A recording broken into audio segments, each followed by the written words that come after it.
É isso aí. Vamos ver se o áudio está certinho aqui. Ok, tudo certo. Boa noite, Fábio. Boa noite, Matheus. Tudo bem, querido? Tudo bom? Graças Graças a a Deus, Deus. né? Graças a Deus. Nossa live hoje vamos falar sobre jovens, né? Vamos falar sobre juventude, um tema muito interessante, né? E para o momento atual que nós estamos vivendo, um tema fundamental, né, Fábio? Sim, Quer se bem apresentar, relevante. Fábio? Então, meu nome é Fábio, eu trabalho na Casa dos Espíritas. Eu atualmente estou como coordenador da mocidade da Casa dos Espíritas, mas ali eu também trabalho na parte de estudo, né? No ESD, Sim, no Grupo Leão Denis. A gente ajuda também na evangelização infantil, mas voltado mesmo para a parte de estudo ali. sim. E fazem 4 anos que eu estou ali na Casa dos Espíritas, mas eu sou espírita desde que eu nasci. Assim que eu vim para Rio Claro, eu me afastei um pouco da doutrina, mas agora, de um tempo para cá, de uns 4 anos para cá, eu estou firme ali. Estamos É, juntos, né, Matheus? estamos juntos, né? Nesse momento aí, principalmente agora, né? Que a gente está precisando se engajar ainda mais por causa dessa pandemia, né? Levar esse amor, esse carinho, essa fé, né? Para aquelas Estamos pessoas, fazendo o estudo, né, né? Matheus? Estamos Online, fazendo né? estudo, exato, estamos fazendo estudo online, né? E vamos levar essa fé, levar esse carinho, né? Porque tem muita gente que não tem condição de ir ao centro espírita, então a gente está aqui na internet, né? E tem muita Isso aí. gente que, por falta de tempo, acessa o próprio conteúdo na internet e estamos aqui, né, Fábio? Isso aí. Amor, querida, um beijo no seu coração, amada, uma boa noite.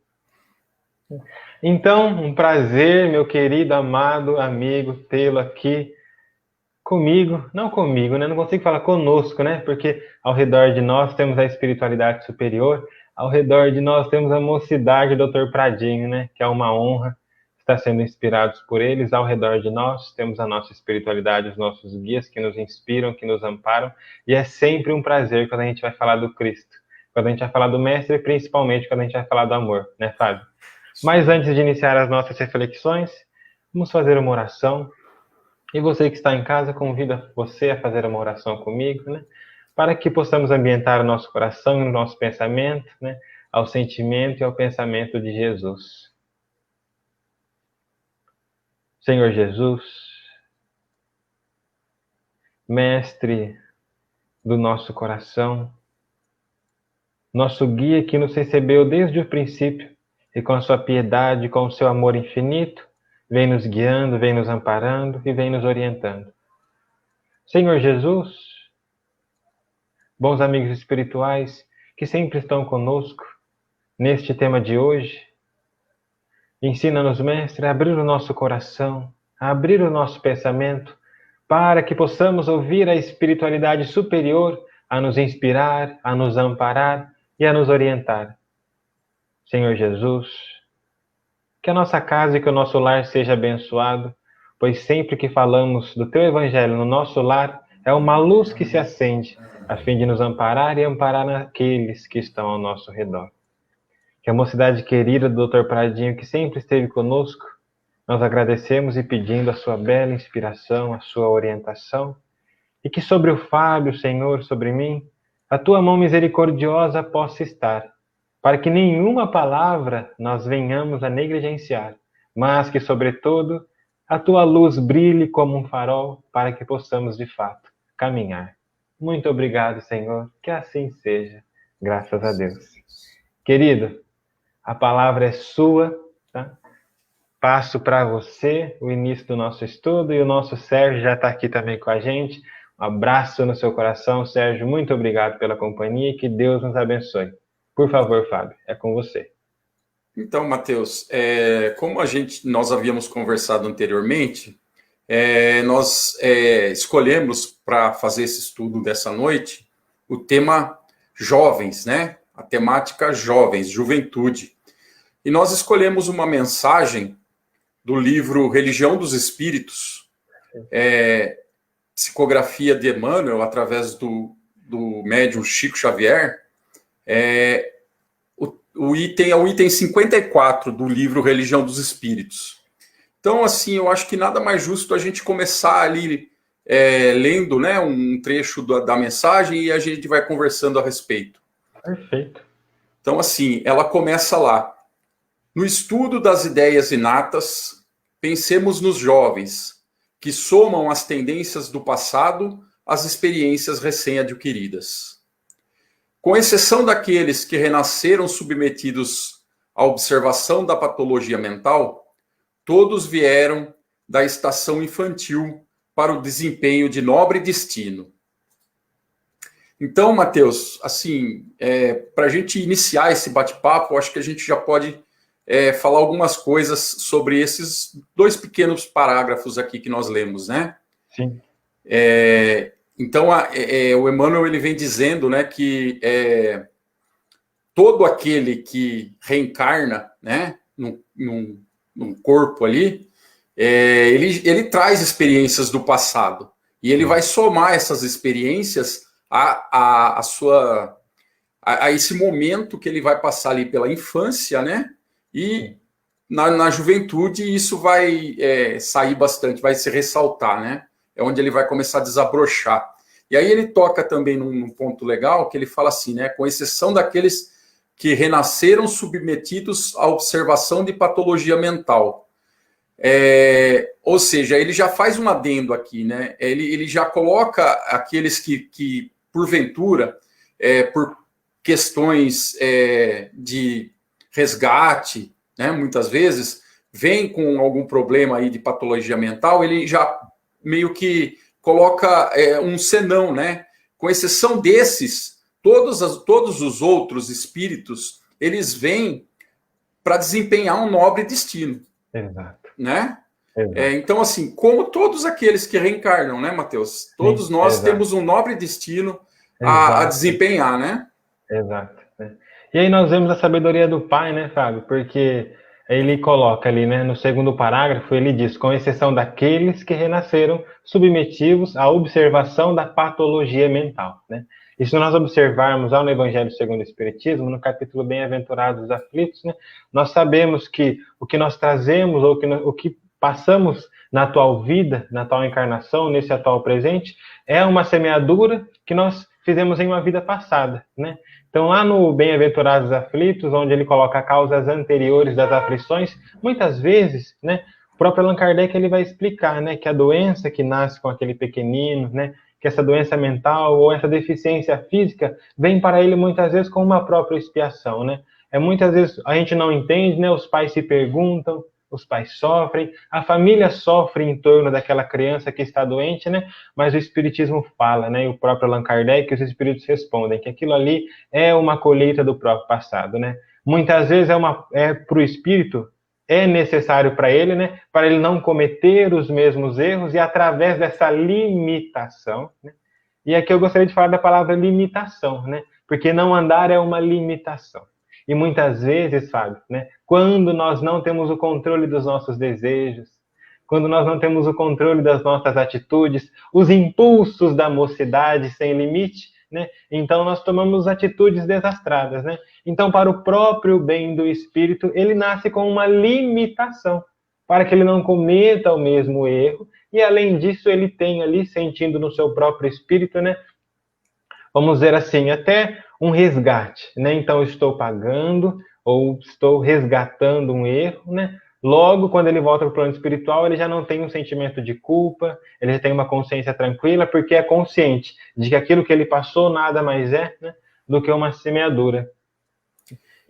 E comentando o final do parágrafo, como você disse, né? E com exceção daqueles que não têm uma patologia, né? Temos então uma missão. Né? Aqueles que não têm uma patologia têm em si uma missão. Mas olha que coisa bela, diria para você que o jovem que nasce limitado no meio da família, ele traz em si uma missão para os próprios familiares. Então, muitas vezes nós vemos, né, que o jovem nasce ali com uma limitação e a família se desdobra em carinho em torno dele. Né? Por favor, meu querido, continue. Eu ia exatamente tocar nesse assunto, Mateus. Muitas vezes a prova é uma limitação que o espírito traga, né, lá na nascença, né? Às vezes quando nasce ou adquire nos primeiros anos de vida, muitas vezes é uma prova para os pais, né? Exato. É uma aprovação ali para os pais, e muitas vezes é um resgate até ali para aquele grupo, né, familiar, porque às vezes eles cometeram alguma coisa que não se sabe, né? A gente nunca. E graças a Deus a gente não sabe, né? Graças a Deus nós temos o esquecimento, né? Graças a Deus. Mas aí ali é um resgate meio que coletivo entre aquelas pessoas, né? Que vão resgatar algo que realmente já aconteceu, e é importante ter frisado isso. Sim, né? E a gente vê que essa limitação no meio da família, né? Muitas vezes os próprios familiares, de uma vida difícil, né? Tem ali um coração mais endurecido, tem uma certa indiferença, não tem uma união na família devido às mágoas, às desavenças, às brigas, né? Aí nasce ali então um espírito, um ente com uma certa deficiência, e isso meio que obrigatoriamente faz com que a família se una em torno daquela dificuldade. Então, naquela dificuldade, nós temos a união da família, né? Naquela dificuldade, nós temos ali os familiares se desdobrando em carinho, né? O trabalho a favor do próximo. Aí nós vemos a sabedoria e a perfeição de Deus, que até da dificuldade façam que nasça o amor, façam que nasça ali o carinho, a fraternidade, né?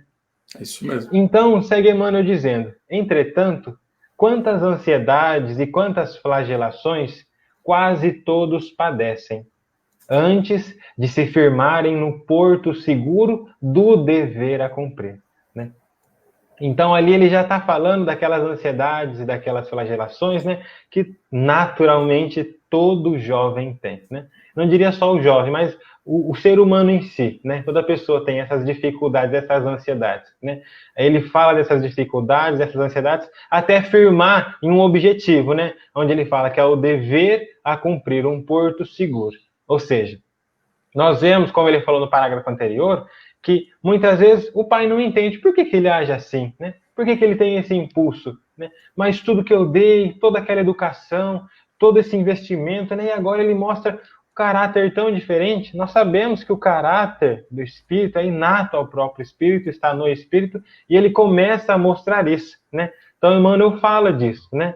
E até o jovem encontrar o seu dever a cumprir, ele tem que ter ali na sua mocidade, né, na sua juventude, um porto seguro. Mas muitas vezes não é na própria casa que ele vai encontrar um porto seguro, né? A casa deve ser um porto seguro de amor, de compreensão, de conversa, mas nós sabemos que ao longo da nossa encarnação, o nosso porto seguro, né, como diz Emmanuel, vai estar no final daquela palavra, dever cumprido. Ou seja, em outras palavras, a nossa missão, em outras palavras, o nosso chamado interior, né? Quando nós compreendemos aquela intuição, aquele chamado, esse dever a cumprir, aí nós encontramos o nosso porto seguro. O que mais que nós podemos falar sobre isso, Fábio? Eu acho que o próximo parágrafo aí, Matheus, ele completa bem isso que você está falando. Ó, eu vou ler só para você ver como reforça bem isso que você está falando. Ao mapa de orientação respeitável que trazem das esferas superiores, a transparecer-lhes do sentimento, na forma de entusiasmos e sonhos juvenis, misturam-se as deformações da realidade terrestre que neles espera a redenção do futuro. Então, vem bem de encontro a isso que você está falando, né, Matheus? Muitas vezes existe toda aquela expectativa dos pais que coloca naquela criança, naquele serzinho que está nascendo. Quem que não viveu isso, hein, Fábio? Né? É uma expectativa enorme, né? E aí, infelizmente, né, a gente vive num mundo de provas e expiações. Sim. Então, os espíritos que encarnam aqui, e todos nós, trazemos débitos do passado, trazemos muita coisa a resgatar, né? E o que acontece? Isso vai aparecendo ao longo da nossa vida. E muitas vezes esses resgates, essas provas, elas vão acontecer na infância e na juventude. Então vem de encontro a isso. Toda aquela expectativa que se cria, muitas vezes ela acaba ficando um pouco mais murcha, né? Assim, acaba se escondendo um pouquinho por causa dessas coisas, desses acontecimentos que vão acontecendo na vida do espírito. E olha o que ele fala, né? Porque aqui, né, ele fala um mapa de orientação respeitável, que trazem das esferas superiores, né? Então, sem ir para frente da vírgula, mas esse mapa que todo espírito traz das esferas superiores, o que é interessante comentar aqui, né, é da opressão que não deve ser feita em cima do jovem, né? Porque não somente do jovem, né, mas da pessoa que está com ideias, porque se o mapa vem das esferas superiores, aqui cabe a nós dizer que é preciso que as ideias nobres que nascem do nosso coração venham a florescer. O que queremos dizer é respeitar, então, o livre-arbítrio do nosso próximo. E se pudermos acrescentar, fale mais sobre a sua ideia. Qual é a sua ideia, né? O que nós podemos fazer? Porque, infelizmente, muitas vezes num amor excessivo, num cuidado excessivo, com que a pessoa não se perca, com que a pessoa não vá para um caminho inadequado, às vezes, sem percebermos, nós acabamos tolhindo, né, a liberdade do jovem. Nós acabamos tolhindo as suas ideias, né? Nós acabamos as ideias novas venham a florescer. Mas o próprio Emmanuel fala, né? O espírito traz em si um mapa que vem das esferas superiores, ou seja, nós trazemos dentro do nosso coração. E esse mapa ele vem a transparecer através dos nossos sentimentos, né? Como ele fala, na forma de entusiasmos e sonhos, né? Então, olha a importância do nosso sentimento e principalmente dos nossos sonhos. Porque os sonhos que nós temos nada mais é, como diz Emmanuel, do que aquela inspiração que trazemos da espiritualidade, né? É aquele nosso plano reencarnatório. E aí está a beleza do espiritismo, porque diante disso, né, o espiritismo, ele coloca um grande respeito na educação do jovem, né? Ele coloca um grande respeito para os pais, né? E um grande respeito e responsabilidade para os próprios jovens, né? Os jovens têm o dever, a partir dessa mensagem do que a doutrina coloca, o dever e a consciência de observar quais são os seus sonhos. O que ele sente no seu coração, né? Como ele fala, sentimento, né? E os pais têm o dever de observar o que aquele jovem deseja, né? Quais são os desejos nobres. Porque, como ele colocou, muitas vezes esse sonho se mistura ali, né, com as paixões, se misturam com a obscuridade do mundo, né? Mas Exatamente. aí nós temos o florescer do jovem, né? Então é importante a gente frisar isso, né? Se nós trazemos um mapa da espiritualidade superior, é claro que nós temos a liberdade, né? Mas não vamos tolir essa ideia. Se é uma boa ideia, vamos acolher e, de fato, vamos ajudar, né? Ajudar Isso. aquela ideia a florescer. Porque nós não vivemos sem o próximo, né, Fábio? Não, exatamente. No próximo parágrafo aqui, Mateus, nós vamos entrar assim, muitos saem da meninice moralmente mutilados. Antes de ler esse parágrafo, eu queria falar um pouquinho, né, em relação assim, nós estamos falando do jovem, mas, né, para quem está nos ouvindo, muitas vezes vamos nos situar. O que é juventude, né? Quem são jovens? Então, assim, a juventude ou né, adolescência são termos que muitas vezes são sinônimos, né, Mateus? Sim, é verdade. E aí, a gente pode situar o espírito aí, quando encarnado, nessa fase. Muitos falam aí, isso é uma questão de muito mais leis de países, tá? Porque os países, para alguns, é muita questão de cultura, né? Para alguns começa numa idade, termina em tal idade, para outros países é diferente. Mas aqui no Brasil, nós temos, né, o Estatuto da Criança e do Adolescente. E ele vai estabelecer lá uma faixa etária que ele vai falar dos 12 aos 18 anos. Tá? Dos 12 aos 18 anos, e é quando a gente, né, ouve aí que legalmente, né, a pessoa adquiriu a maioridade, né, o início da idade adulta a partir dos 18 anos no Brasil. Mas isso é uma questão muito cultural, tá? Existem países que são diferentes. Sim. Mas, assim, para a questão de psicologia, né, da pedagogia também, um pouquinho, nós vamos situar essa fase da juventude entre os 15 e os 29 anos. Nossa, né? Dos 15 aos 29 anos... Eu sou muito jovem, então. Podemos considerar que é a fase da juventude. Uhum. Né? É claro que quando o indivíduo, quando a pessoa ela passa ali dos 25 anos, né, para frente, ela já começa a entrar na fase adulta. Mas essa transição ela é muito sutil. Não é algo assim, não é algo matemático, né? Você passou dos 18, você virou adulto. Não é. A gente sabe que não funciona desse jeito, né, Matheus? Sim. Inclusive, isso causa muito problema, né? Porque, assim, você querer determinar que o jovem virou adulto a partir dos 18 anos e ele não tem a maturidade para ser um adulto ainda, né? Não faz muito sentido, porque muitas vezes é mais mental, né, Fábio? É muito mais atitude, né? Como você falou, é uma transação sutil, né? Isso mesmo. Então, assim, é muito mais assim, é uma questão de a gente se situar de da onde a gente está falando, né? E, por exemplo, esse jovem, né? Como eu disse lá, muitos começam lá aos 12 anos, que tem a fase da pré-adolescência, né? Quando a gente fala que é a fase da puberdade, onde ele tá se descobrindo. É uma fase muito complexa, na verdade, né? Nossa. Porque ali são muitos conflitos, é muita coisa acontecendo ao mesmo tempo. Emoções. Exato. Né? Parece um vulcão, uma quantidade de sentimento, uma quantidade de desejo, né? Cada imagem gera um sonho, cada situação gera um sentimento e fica uma coisa louca. Né?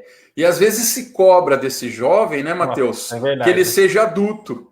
Ô, louco. Né? Já cobra daquela criança que mal saiu ali da fase da meninice ainda, né? Se cobra atitudes adultas dele. E às vezes, quando ele quer realmente ser adulto, diz que ele é criança. Então, assim, é uma confusão que acontece na cabeça desse ser, né? Você imagina. É natural, né, Fábio? Porque às vezes acontece, né? Eu conheço jovens, e não são poucos, né, ao meu redor, que na sua fase dos seus 11, 12, 13, 14, 17 anos, eles foram muitas vezes tão oprimidos, eles deixaram de fazer tantas coisas, né? Eles queriam muito viver aquele sentimento, porque quando nós somos jovens, né, colocar ali 13, 14 anos, nós somos aquele vulcão, né? Cada circunstância gera um sentimento e a gente se entrega de cabeça àquela situação e quer viver aquilo, mas ali, muitas vezes, quando a pessoa é oprimida e quando ela não vive aquilo, né? Então ela tem seus 27, 28 anos, né? Aí ela quer viver, né, aquele sentimento que era para ter vivido lá atrás, né? Então veja só, aonde está a juventude? Será que realmente é uma questão de idade, né? Daí a importância de, no limite das nossas possibilidades, né? No limite da possibilidade do adulto, ele tentar compreender, ele tentar entender esse jovem, sem deixe vivê-lo, mas, claro, com uma responsabilidade, né? Deixe se expressar, mas porque muitas vezes a pessoa vai fazer 35, 36 anos de idade, mas ela vai estar com aquela mente, ela vai querer viver aquela paixão da juventude, né? E já não dá mais na circunstância da vida atual, né? Muitas vezes tem uma família formada, muitas vezes tem ali filhos, as obrigações chamando, os deveres chamando, o tempo passou e não dá para viver aquele passado nos atuais deveres que nós temos a cumprir, né, Fábio? Exatamente. Assim, a responsabilidade de quem está tutoreando esses espíritos, ela é enorme. Porque, assim, e aí agora, né, nós vamos ler alguns parágrafos adiante no texto que nós tomamos como base, que vai falar muito isso. Então, eu acho que eu posso ler esse primeiro aqui, Matheus, que já vem falando muito disso, ó. Por favor. Muitos saem da meninice moralmente mutilados pelas mãos mercenárias a que foram confiados no berço. Ou seja, os próprios pais, né? E outros tantos acordam no labirinto dos exemplos lamentáveis, partidos daqueles mesmos de quem contavam colher as diretrizes do aprimoramento interior. Então, isso aqui é um puxão de orelha para os pais. É um puxão de orelha. Né? Que, assim, ó, saem mutilados moralmente. Exato. Ou seja, né? O que os pais... Qual a responsabilidade dos pais ali naquela primeira infância, né? Exato. Para colocar, assim, para dar uma base para que aquele espírito ele entre na sua pré-adolescência tipo assim, com todos esses conflitos que nós comentamos aqui, que seja um pouco mais suave essa fase para ele. Exato. Então, ô Fábio, eu estava assistindo um documentário com a minha esposa ontem, né? E o documentário que a gente estava assistindo na Prime Videos falava da obesidade na criança, né? E teve uma criança que me chamou a atenção, porque ela falou que ela estava assistindo televisão com a mãe dela, aí ela viu um comercial que eu gostaria de ver, mas que eu acho que eu não vou ver ele, né? Um comercial de crianças, né? Comendo verduras, tendo uma alimentação. E daquele comercial que ela viu crianças da idade dela comendo, aquele exemplo, né, contagiou ela. Ela olhou para a mãe dela, a menina tinha 9 anos e falou: mãe, eu quero emagrecer, né? Porque essa criança, Fábio, veja só, ela não tinha nem 10 anos de idade, mas ela já tinha a pressão alterada, né? O triglicérides dela já estava alterado, né? Ela já tinha que ir ao médico com certa rotina, né? Então, olha o exemplo, né, que ela viu. E para a criança, né, que não tem ali um entendimento, que não tem a compreensão, para a criança, Deus é pai e mãe. Né? Para a criança, Deus é pai e mãe. E no cérebro da criança, né, no psicológico da criança, ela vai imprimir, né, a imagem, as atitudes da mãe e do pai. Né? Por quê? Porque ela não tem a capacidade de pegar um livro e montar o seu próprio cabedal de moralidade e de ética, né? Então, naturalmente, como o próprio Emmanuel falou, ela vai ver os exemplos da mãe, os exemplos do pai, e isso vai ficar gravado, né, como uma foto na memória dela, e naturalmente ela vai passar a repetir aqueles comportamentos, né? Então, o que Emmanuel coloca é muito, assim, verdadeiro e profundamente objetivo, né? Porque ele coloca: e outros tantos acordam no labirinto dos exemplos lamentáveis, né? Esses exemplos lamentáveis são aqueles exemplos que infelizmente influenciam aquelas crianças, né, ainda ingênuas, a atitudes lamentáveis, né? Porque veja só, Fábio, na vida do Cristo nós vemos que tinham muitos fariseus, muitos doutores da lei que pregavam a lei, né? Mas poucos queriam ouvi-lo. Mas o Cristo, ele estava repleto de multidão. Por quê? Ele falava através do verbo do exemplo, né? E o exemplo, através do verbo do exemplo, quem ouvia era a voz da própria consciência, né? Então o Cristo, além de falar e ter aquele carinho, aquele amor, ele arrastava a multidão pelo seu próprio exemplo. Ao contrário dos fariseus, né? Que eram profundamente rigoristas e quase ninguém estava com eles. Poderíamos aqui fazer uma comparação, né? Poderíamos aqui ver os pais, aqueles pais duros, aqueles pais rigoristas que exigem dos filhos, né? Que estão ali naquele ferrenho, muitas vezes sem um carinho, sem uma compreensão, porque criança adora, né? Um carinho, muito pelo contrário, a criança tem necessidade disso, porque os braços do pai são a melhor terapia para uma criança, né? O abraço do pai é o medicamento mais puro que existe para uma criança, né? Mas na ausência disso, a criança imprime dentro de si aquela dureza. Ela imprime dentro de si aquele exemplo do pai, né? E futuramente ela não entende os seus conflitos, né? Ela não entende. Isso vai refletir lá na frente, né? Alguns anos depois. E aí, aquela fase que o jovem entra, né? Que o espírito vai entrar na juventude, que já é cheia de conflitos, né? Onde ele já traz um monte de problema, um monte de incógnitas, né? Que ele tem o mundo inteiro pela frente para desbravar, mas ele não sabe, ele ainda não encontrou os caminhos. Se ele não teve essa base lá, essa sustentação lá atrás na infância, né? É o que o Emmanuel está dizendo aí. O espírito já sai da meninice mutilado. Eu acho que a palavra fala tudo, né? Mutilado. Mutilado. A gente olha uma pessoa mutilada, você vê, a pessoa ela tem uma dificuldade muito grande para desempenhar as funções, né? Ali ele fala que nem nós vemos um mutilado não tem muitas vezes um braço, uma perna, né? Ele é limitado no caminhar. A mutilação que o jovem sai seria, no caso, a mutilação do amor, né? Porque ao invés do amor, ele carrega ali as mágoas. Ele carrega ali, né, os conflitos, ele sai mutilado espiritualmente, né?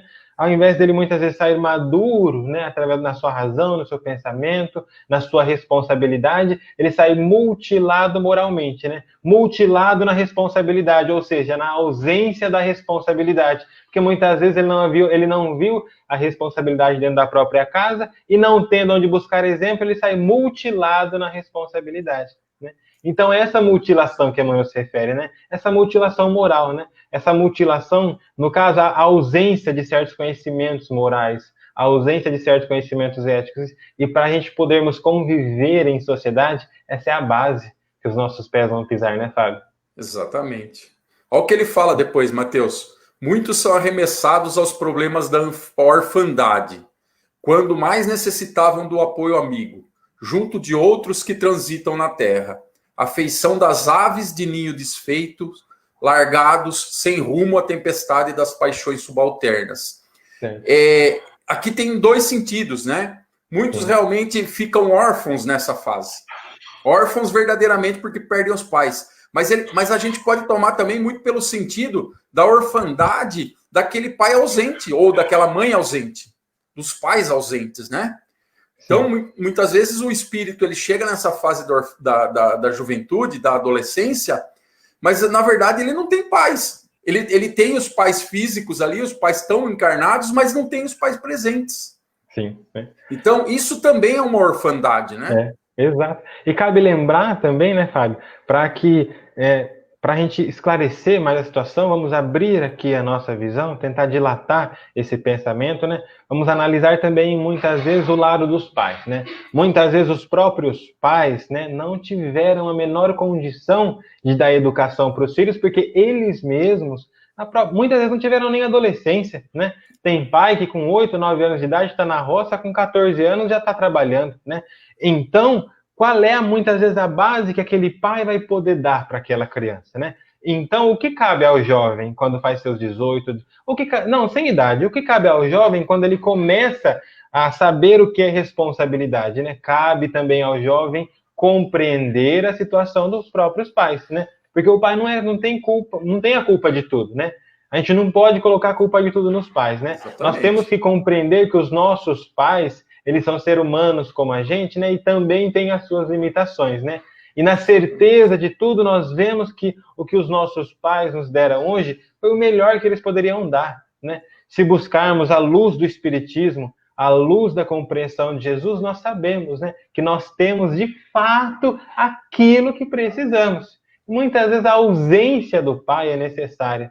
E nós não compreendemos isso, porque nossa espiritualidade, a nossa razão não penetra nisso. Como assim é necessário? Nós não sabemos o que nós fizemos numa vida passada, né? Se nós entendemos que Deus é a inteligência suprema e a causa primeira de todas as coisas, não cabe a nós transferir toda essa responsabilidade para os pais, né? Mas cabe a nós compreender o que meu pai ou minha mãe passou no passado, né? E através desse ponto de vista, compreendendo a dificuldade dos nossos pais, das nossas mães, o nosso fardo passa a ficar mais suave, né? Passamos a exercer melhor a misericórdia. E outro ponto que eu gostaria de falar, Fábio, é que até mesmo na juventude, né? Até mesmo na juventude conflituosa, Deus é muito bom, né? Deus é muito bom, ele não deixa o jovem sem oportunidade. Porque nós temos aí a mocidade, a mocidade na vida do jovem que pode sustentar o jovem, que foi, na minha vida, pelo menos um divisor de águas. Foi um divisor de águas, né? Ali eu tive a escolha de ir para uma mocidade espírita, eu fui para uma... Isso alterou o curso da minha encarnação, né? Então, o que nós podemos falar aqui? Que até mesmo na juventude, com todos esses conflitos, com todas essas dificuldades, né, Deus traz a oportunidade, né? Mas cabe também ao jovem a sua escolha. E a beleza da encarnação está que os pais ensinam o jovem muitas vezes a fazer escolha, mas a própria vida, sem que nós percebamos, nos pede que nós também façamos escolhas. Ou seja, da mesma forma que os pais da terra cuidam de nós, Deus, de maneira indireta, muitas vezes coloca escolha para nós fazermos. Uma mocidade, né? Uma igreja, uma religião é uma escolha que o próprio jovem cabe fazer. E se ele faz essa escolha de buscar essa espiritualidade, né, tão independente dos seus pais, ele muda o curso da própria vida, né? Eu falo isso para a gente não colocar, para a gente tirar muitas vezes aquela visão tirar aquela culpa dos pais e abranger a nossa visão, né? Estender a nossa visão para compreender o contexto da família. Porque falar de jovem é falar de pai, de mãe, de família, né? Sim. Lembrando que o espírito ele está naquele momento, naquela condição de jovem, mas ele pode ser até, como espírito, muito mais antigo do que os próprios pais, né, Matheus? Exato. Exato. Eu queria fazer um outro comentário, entrar num outro ponto aí que eu acho que é importante, mas eu acho que eu vou esperar um pouquinho mais para frente. Então, acho que se a gente puder seguir no texto, Matheus. Vamos seguir. Então, ele fala, né? Alguns deles, revoltados contra o lodo que se lhes atira a esperança, descem aos mais sombrios volutábulos do crime, enquanto outros muitos, fatigados de miséria, se refugiam em prostíbulos dourados para morrerem na condição de náufragos da própria noite. Pode-se-lhes o porvir, e arruína-lhes o presente. Pede-se-lhes o porvir, e arruína-se-lhes o presente. Engrinalda-se-lhes a forma, e perverte-se-lhes a consciência. Né? Então, esse aqui, Emmanuel já entra num ponto, né, que ele está falando das consequências, né, de uma juventude que não teve o seu curso, vamos dizer assim, educacional. Né? Uma juventude que não teve o seu curso educacional espiritualmente, que não teve o seu curso educacional na própria terra, né? Que ele vai finalizando, falando que os jovens vão parar de fato, né, nesse lodo, né, que são os prostíbulos, né, e tudo mais de ruim, né, e de aflição que o próprio mundo vem a oferecer à pessoa, na ausência de tudo isso que nós comentamos, né, Fábio? Isso mesmo. Vamos dar sequência mais um pouquinho, Matheus, porque também o nosso tempo está avançando, né? Tá. Ensina-se-lhes o verbo aprimorado em lavor acadêmico, e dá-se-lhes na intimidade a palavra degradada em baixo calão. Ergue-se-lhes o ideal, a beleza da virtude, e zomba-se deles toda vez que não se revelem por tipos acabados de animalidade inferior. Fala-se-lhes de glorificação do caráter, e afoga-se-lhes a alma no delírio do álcool ou na frustração dos entorpecentes. Administra-lhes abandono e critica-se-lhes a conduta. Então, todos esses tópicos que a gente citou aqui, Matheus, ele vem fazendo contrapontos, né? Ou seja, cobramos uma coisa e não lhe damos condições de fazer aquilo, né? Ou então, exigimos que façam isso e, na verdade, o exemplo que damos é totalmente oposto a isso. Então, aí realmente fica complicado para um espírito que está adentrando na encarnação, que ainda tem muita dificuldade, que ainda está muito sem saber por onde caminhar, se ele não tiver um bom exemplo, né? Então, assim, o que ele está dizendo é sobre o exemplo. Ele tá deixando claro aí que é o exemplo, né? E o ponto que eu queria adentrar, Matheus, que eu acho que é de suma importância, como você falou, não devemos, claro, nos ater à crítica no caso dos pais ou no caso dos responsáveis por esse espírito, por esse jovem. E sim, né, como você disse, muitas vezes a vida se mostra para ele e ele vai saber escolher os caminhos, ele vai, quer dizer, a vida vai mostrar muitos caminhos e ele talvez tenha que fazer a escolha muito cedo, né? Desses caminhos. Como você disse, para você, a mocidade foi um divisor de águas. Eu queria entrar num assunto aqui que eu acho que é extremamente importante para nós entendermos também que a fase da adolescência, que é ali a partir os próprios espíritos dizem isso, a partir dos 12, 13 anos, é quando começa as questões da sensação psíquica, da mediunidade a florescer com muito mais energia na vida do espírito. Até então, né, a própria espiritualidade nos traz que dá-se um jeito de dar uma amortecida. Porém, nós temos casos aí, claro, né, vamos falar de Chico, vamos falar de Divaldo, quando esses espíritos já recebem a mediunidade desde muito criança, né? Ivone É. do Amaral e tal. Mas são casos à parte.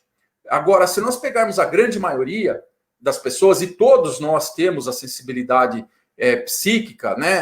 Todos nós somos médiuns de uma certa forma. Existem aqueles que vão desenvolver e vão ter uma mediunidade ostensiva e outros não. Mas essa sensibilidade ela vai aflorar muito nessa fase. Então, essa é uma outra questão muito importante que também nós que militamos no meio espírita devemos entender. Muitas vezes aquele jovem que nós recebemos, aquele jovem que está junto conosco ali na mocidade, ele está passando por um problema de entender esse momento que também ele está recebendo muita intuição, muita coisa que vem, muita sensação, e é o afloramento da mediunidade mesmo. Né? Então, assim, é o momento onde vai despertar essas faculdades mediúnicas aí, vai despertar nessa fase. Ali a partir dos 13, 14, 15 anos, e o negócio vai pegar. E muitas vezes, se não bem trabalhado, nós estamos falando aqui de jovens espíritas, mas isso acontece com todos os jovens. Todos, exato.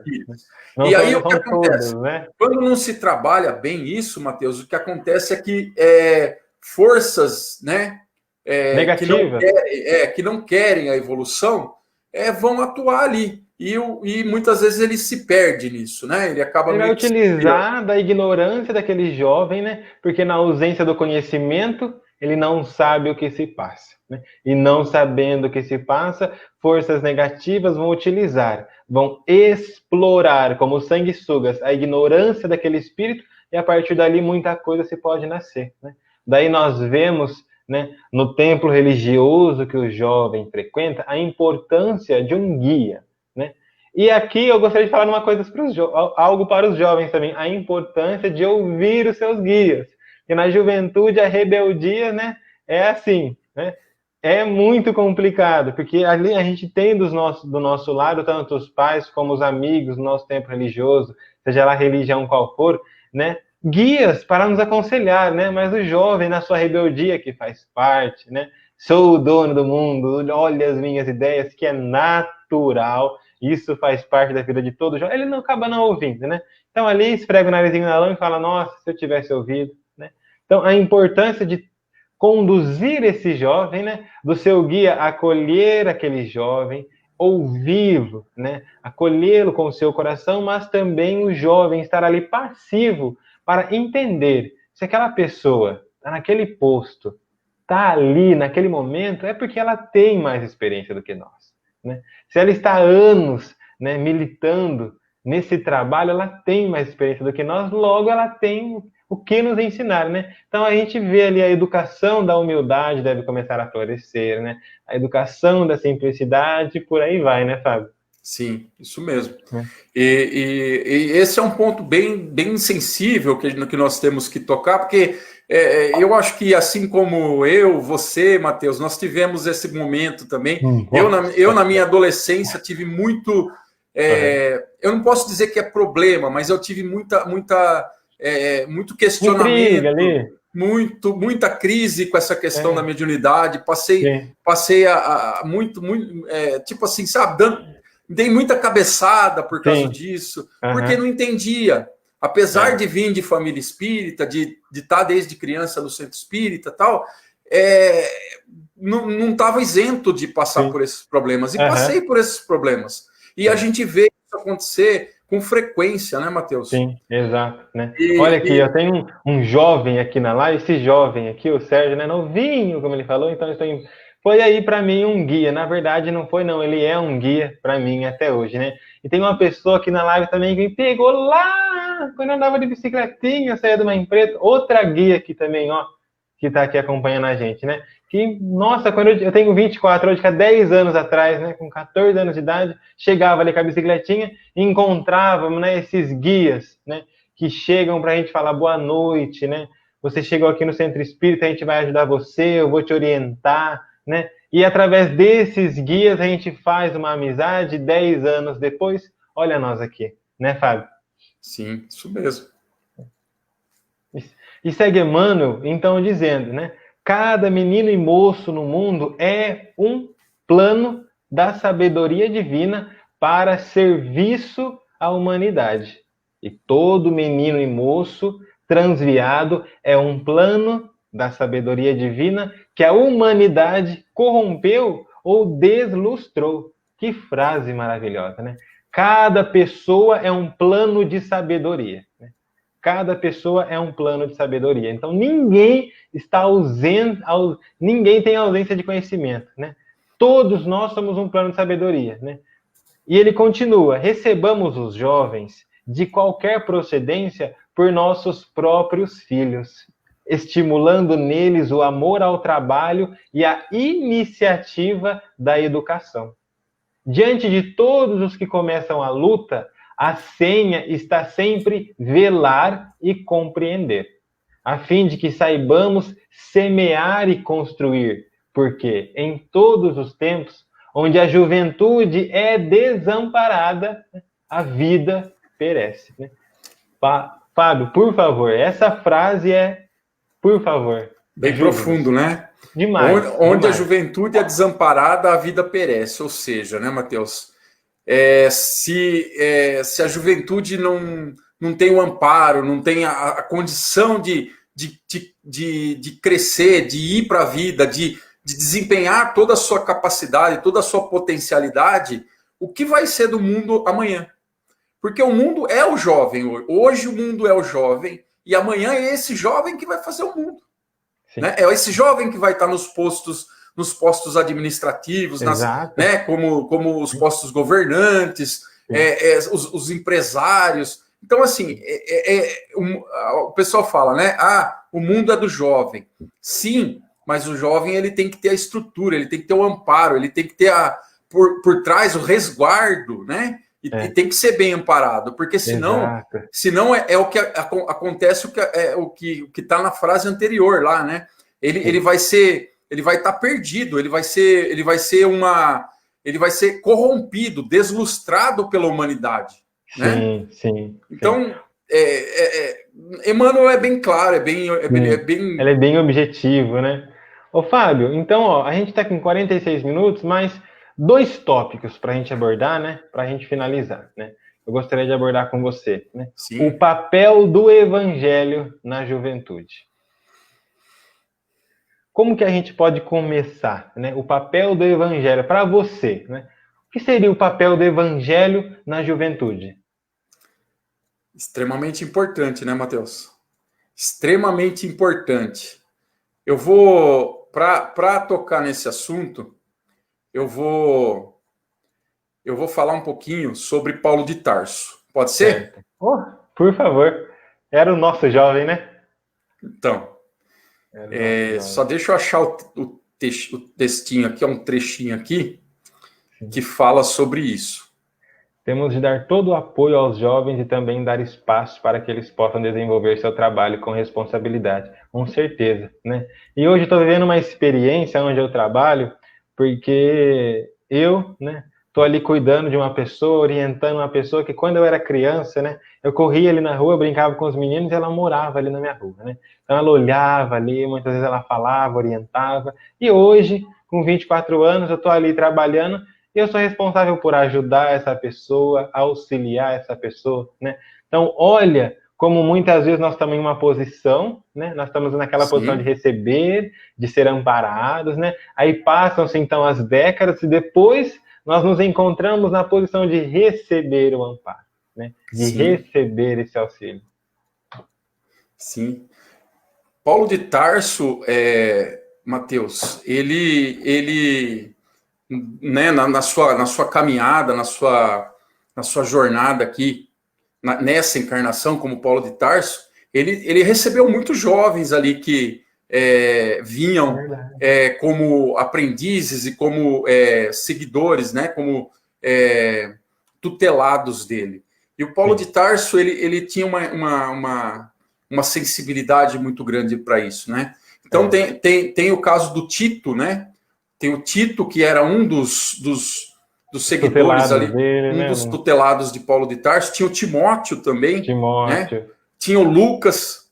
Todos eles, Paulo de Tarso, ele sempre era muito enérgico na hora de passar as orientações, de passar as missões, mas ele era como aquele pai que dava a condição para o filho seguir em frente, mas ele ficava sempre de olho, observando, e não deixava com que, por exemplo, acontecesse algo que fosse prejudicar aquele espírito mais para frente. Então, assim, primeiro ele dava todas as condições para que aquele espírito seguisse. E assim que aquele percebia que aqueles espíritos tinham condições de fazer as pregações, de ir distribuir a palavra do evangelho, ele deixava, mas ele estava sempre junto.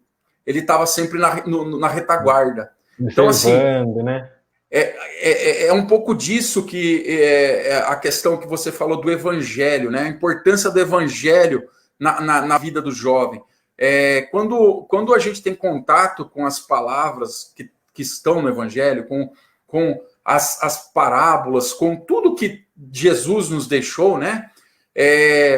Tudo aquilo, se você está aberto para aquele sentimento, se você está aberto para ouvir e para entender aquelas palavras, tudo aquilo vai, de uma certa forma, te fazer muito bem.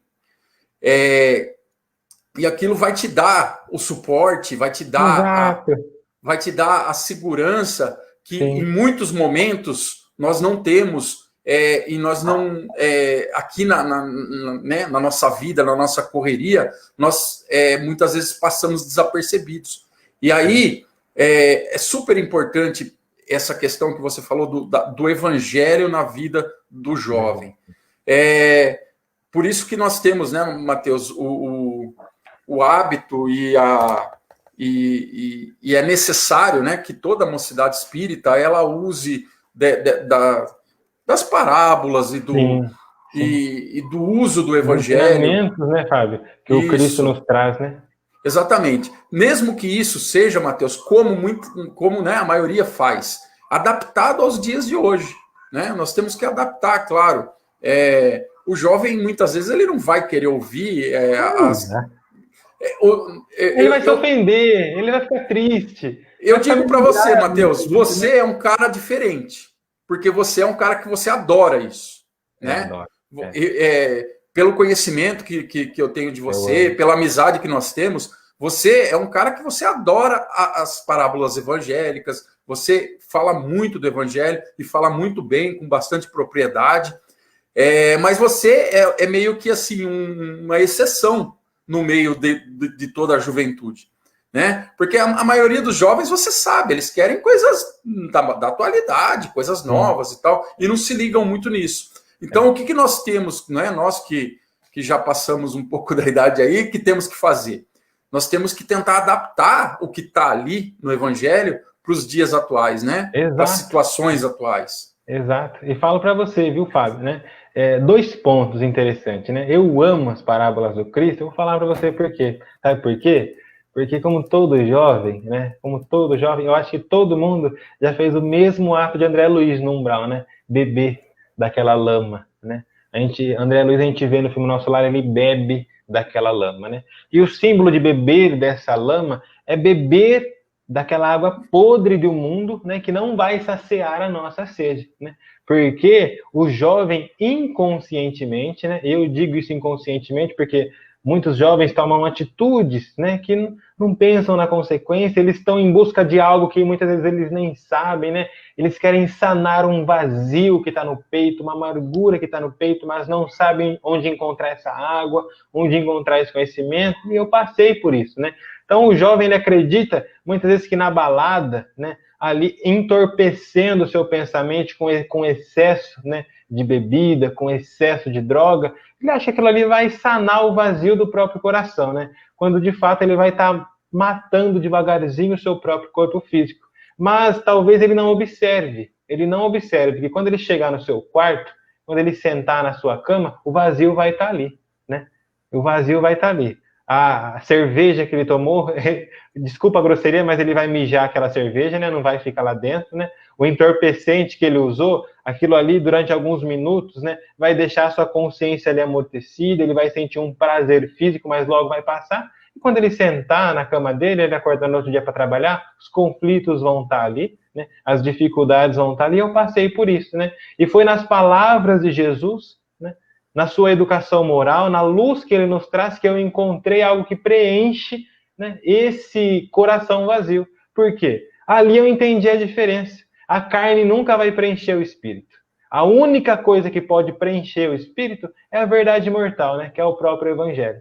Esse é o ponto que eu gostaria de tocar. E o segundo ponto foi essa figura que você trouxe. Porque veja só, Paulo pegava Tito, Timóteo, né? E como um bom pastor, ele ia guiando as suas pequenas ovelhinhas, né? Então elas iam ali caminhando, ia dar um passo errado, ele corrigia, né? Então, o Paulo, ele fazia o que? O papel do quê? De vigilante, né? Então, vou vigiar.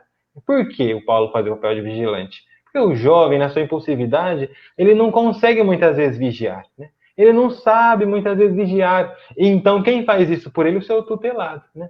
Isso normalmente, né, vai causar certo melindre, vai tocar na sua vaidade, vai tocar no seu orgulho, mas vamos dizer que é um diamante, Fábio, sendo lapidado, né? Isso é preciso, né? Então, quando ele passa dessa fase de juventude, esse diamante já começou a ser lapidado, né? Aí, ele entrando na sua fase adulta, por ele ter passado por essa fase, né, de início de lapidação, com o seu mestre, ou vamos dizer assim, com os seus pais, ele entende que é o momento dele de começar a vigiar. É o momento dele de começar a lapidar. Porque todo aprendiz, uma hora, se torna professor, né?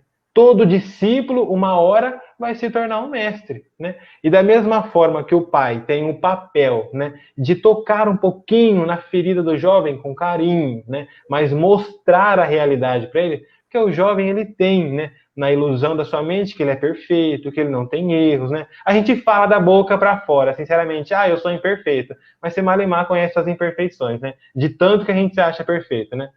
Eu sou imperfeito, tudo bem, mas vamos tocar nessa feridinha que é preciso. Isso não deve ser feito, né?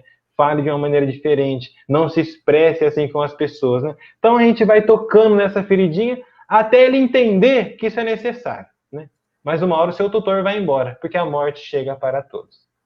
Uma hora seu tutor vai embora, porque ele pode mudar de cidade.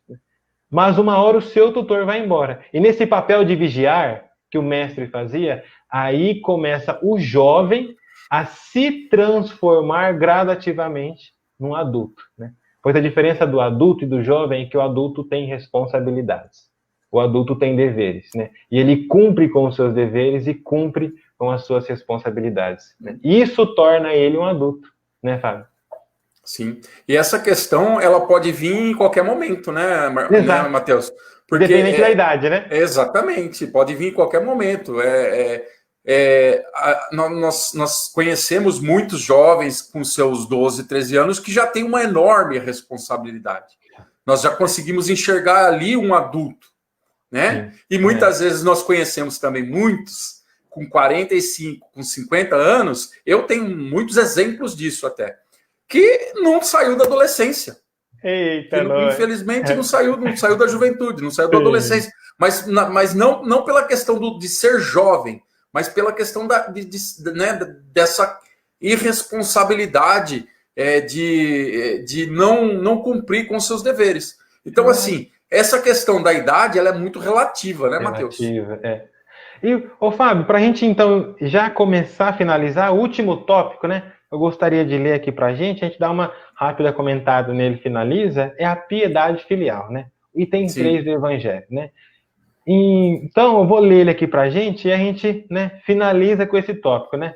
Então, diz Allan Kardec, o mandamento honrai a vosso pai e a vossa mãe é uma consequência da lei geral da caridade e de amor ao próximo, porque não se pode amar ao próximo sem amar pai e mãe. Mas a palavra honrai encerra um dever a mais que ao amor é preciso acrescentar. Um dever a mais a seu respeito, o da piedade filial. Deus quis mostrar com isso que, ao amor, é preciso acrescentar o respeito, as atenções, a submissão e a condescendência, o que implica a obrigação de cumprir para com eles, os pais, de um modo mais rigoroso ainda, tudo o que a caridade manda para com o próximo.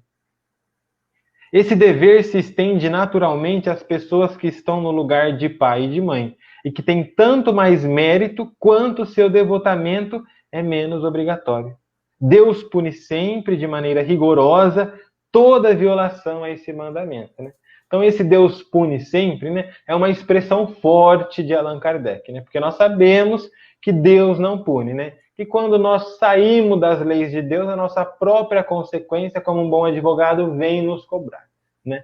Mas aqui, Fábio, se encerra e também se inicia todos os problemas onde o jovem pode encerrar e iniciar a sua fase adulta, né? É o honrar pai e mãe, porque, como Emmanuel bem colocou, saem da juventude mutilado, caindo logo adiante nos resvaladouros da prostituição, né? E de todo o lodo que o mundo pode oferecer. Então, voltemos atrás, pois não consigo ir para o quarto degrau sem passar o primeiro e o segundo, né?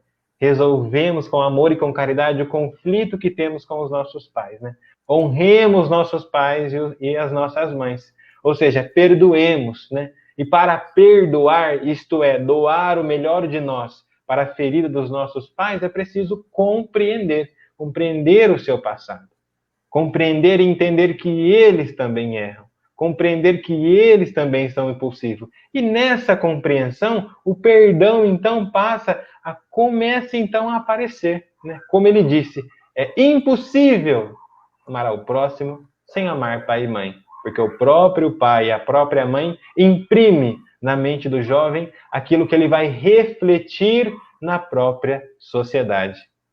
Perfeito. Perfeito, Matheus. Fechou com chave de ouro. Certo? Certíssimo. Sem comentários. Sem comentários. Ó, um abraço para a nossa querida, amada Adriana, que estava aqui conosco. Nayara, uma boa noite. Muito obrigado pela companhia. Sérgio, nosso jovem, né? Que está aí conosco. Muito obrigado. E amor, querida, um beijo no seu coração. Muito obrigado pela companhia. E meu pai, que está lá em Sergipe, né? Minha querida amada Vânia, que está lá em Sergipe também assistindo a gente. Um beijo no seu coração. E meu tio Antônio, que está lá na Paraíba, assistindo a gente também. Um beijo. Tia Nadiane, muito obrigado pela companhia. Por favor, Fábio, se despeça dos nossos amigos. Agradeço muito, Matheus, pelo convite. Foi um prazer realmente estar aqui com você, discutindo, conversando sobre esse assunto muito importante. Ainda mais no momento que nós estamos vivendo, é super importante nós conversarmos muito sobre esses assuntos. Então, eu fico muito agradecido, Matheus, e tamo junto. Tamo junto, né? Apareceremos mais vezes para conversar, né, Fábio? Sim, isso aí. Queridos, um abraço. Que Deus abençoe vocês, que Deus nos abençoe. Fiquem com Deus, né? Que Jesus estenda sua luz e seu amor para todos nós e não nos esqueçamos, né? Na dúvida, recorramos ao Cristo. Um abraço a todos, fiquem com Deus e até a próxima live. Até. Falou, querido. Tchau.